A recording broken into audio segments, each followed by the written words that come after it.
Hello everybody, and welcome to the first patch from scratch video for the Rev2. This is really my favourite synth in my collection. It's the one I've had the longest, sort of my first big synth. It's just a pad machine, and this is one of my favourites for sure.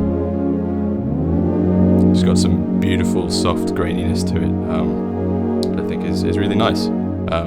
It's one of the ones in my patch pack for the Rev2, which you might have seen, but just wanted to release a sort of demonstration on how to make it. So yeah, here we go.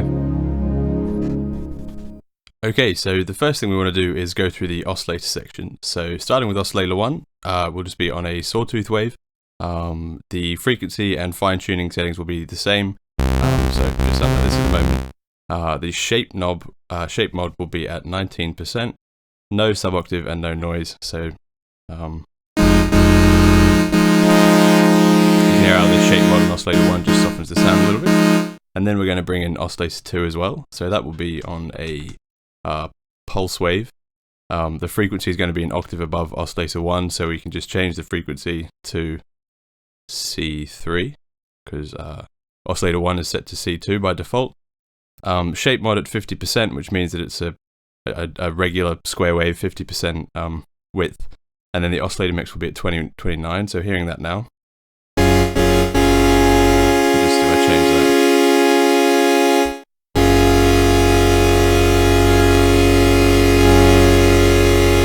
you can hear the effect of that. That's pulse wave, and then finally the oscillator slop will be at 0. Next, we're going to go through the filter. So we want the filter to be in 2-pole mode, just gives a more open sound. So we'll just turn that off. Cutoff, we're going to have at 72.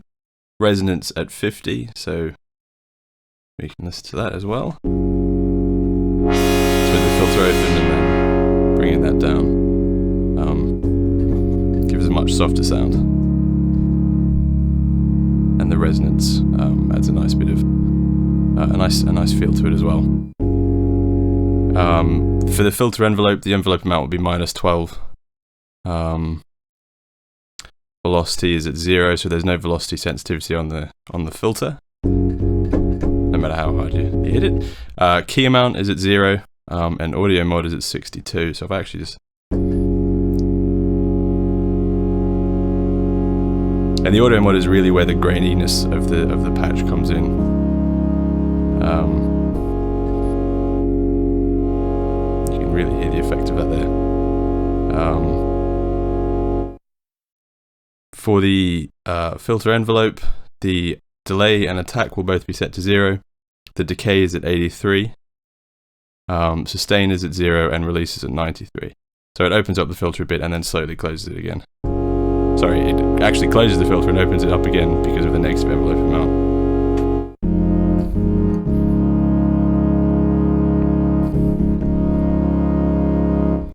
So the next thing we'll go through is the amplify section, and the first thing we're going to change is the pan spread value. And what that does is it pans the voices through the stereo field. It's one of my favourite knobs on the Rev2. As you see, when we increase it, it really increases the width of the sound. So we're going to set that to 70.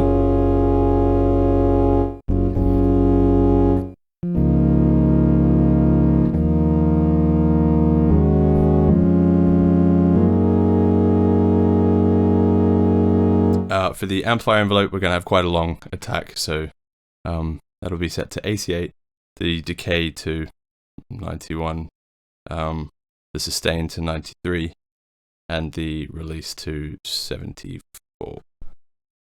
So listen to that now. We've got that nice soft attack.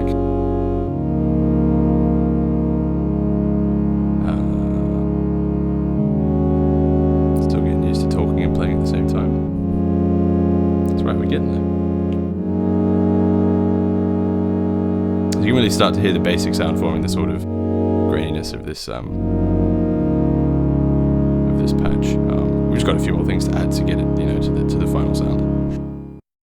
Now we can set up the auxiliary envelope, and that's really one of the key features of this patch because what it does is it's used for pitch glide. So now we just have this sound. We're actually going to get the pitch to sort of increase.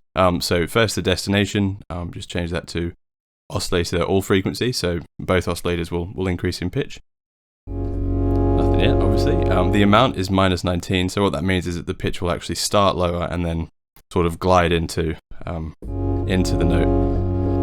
The velocity and delay settings will be at 0, attack at 0, and decay at 66. And there you go, now you've got that nice glide sound.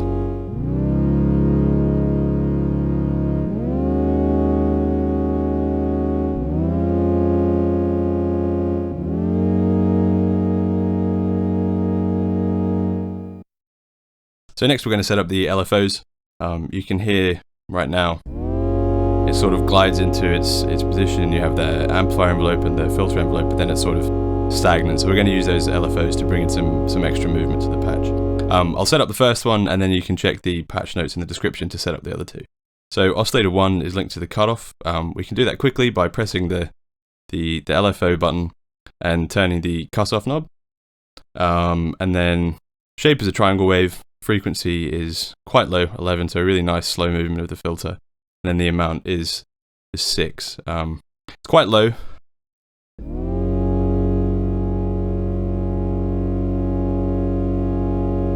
Hopefully you can hear there that there's a tiny bit of movement of the filter sort of over time. If I increase the amount, it becomes a bit more obvious. And obviously you can change that to whatever you think, or increase the frequency. You can definitely hear that. Yeah, just go with what feels right. So yeah, check out the description for the other two, and I'll set those up off camera. So I've now set up those other two LFOs, and we have this. You can hear that pitch modulation has really added some more movement to the patch sort of after it reaches its, once the envelopes are done. There is a free oscillator slot. You could use that for whatever you want. Actually, I'll come on to that in a bit more, but one really nice thing you could use it for is to change these two shape mod knobs. But yeah, just see if you can find something nice to use that for. Only a couple more things set up now. So the first one is the modulation slot. We actually only use one slot here. And what that is used for is to change the decay of that pitch glide for the higher pitch notes. And some of the higher notes, it becomes quite noticeable, and it sort of overpowers the sound and can sound a bit silly. So if we press the source button and then tap any key 3 times, you'll see it comes up with note num under source, so increasing note number up the keyboard. The amount is -24, so just turn the amount knob, and then hold the destination button and go to, envelope 3 decay, and twist that. So it's quite subtle, but basically now the lower notes have a longer pitch glide than the high notes. And that just gives it a bit more of a cohesive sound, and it sounds a bit less silly, I think.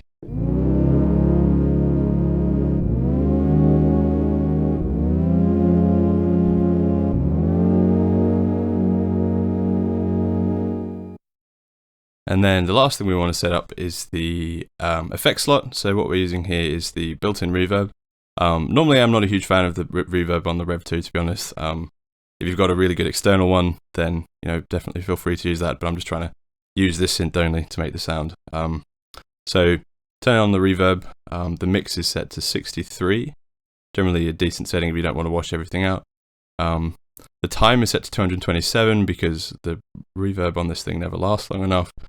And then the tone is set to 67.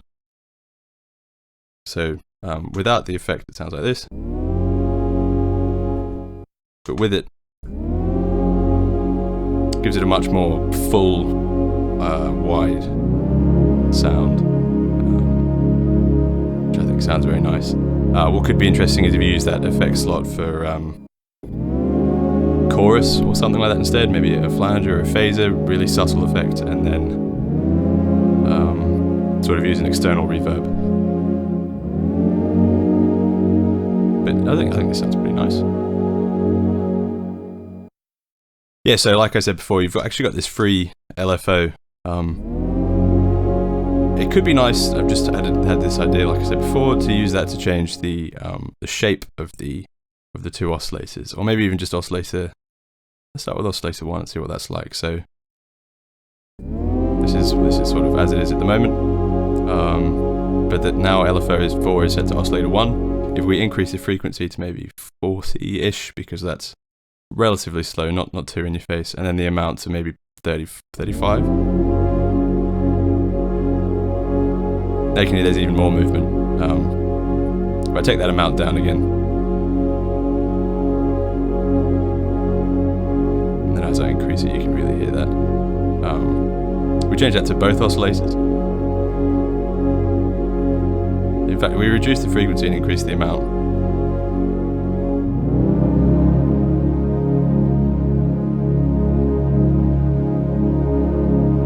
I think the sound varies quite nicely with that, actually.